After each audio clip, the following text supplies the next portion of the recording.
אני.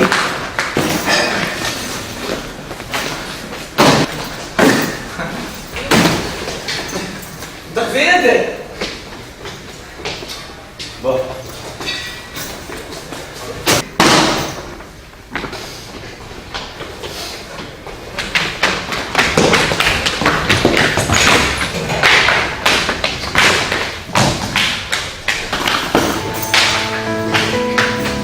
בוס.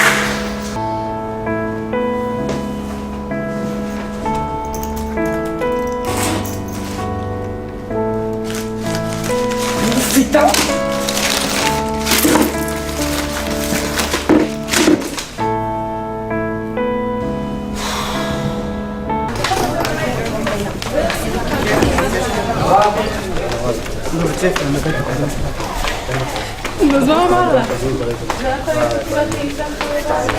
מה אתה עושה?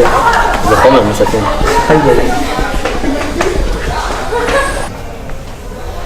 זה יוסף. שומע? אתה יודע שמשייט מונע בצחוק, נכון? צחקתי. כן, ברור. טוב, קח, שתה, לא בגלל. כיף. קיצור, רציתי להזמין אותך למסיבת ההפתעה של רשף היום, ב-6:30 בערב.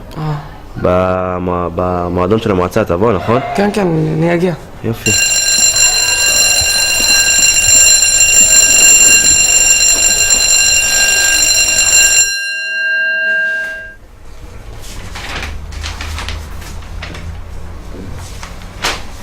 וישראל אהב את יוסף מכל בניו, כי בן זקונים הוא לו, ועשה לו כתונת פסים.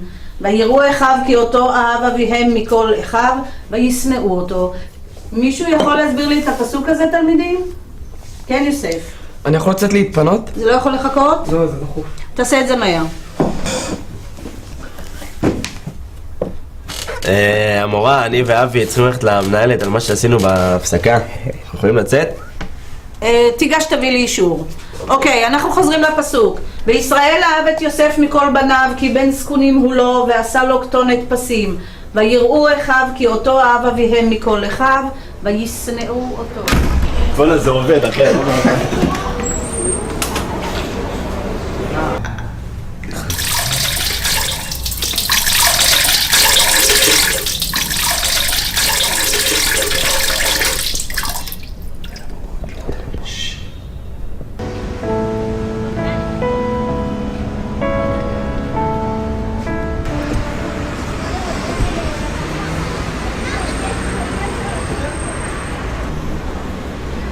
סליחה?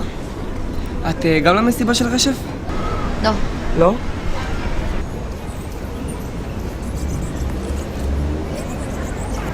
סליחה? סליחה שאני מציק, אבל את ראית אולי עוד ילדים מכאן מהסביבה? פה במועדון? אין מצב, היום הוא סגור. הוא פתוח רק בחמישי, שישי ושבת. טוב, תודה. בבקשה. ותלך לישון מוקדם, אה? שלא תעשה לי בעיות בבוקר.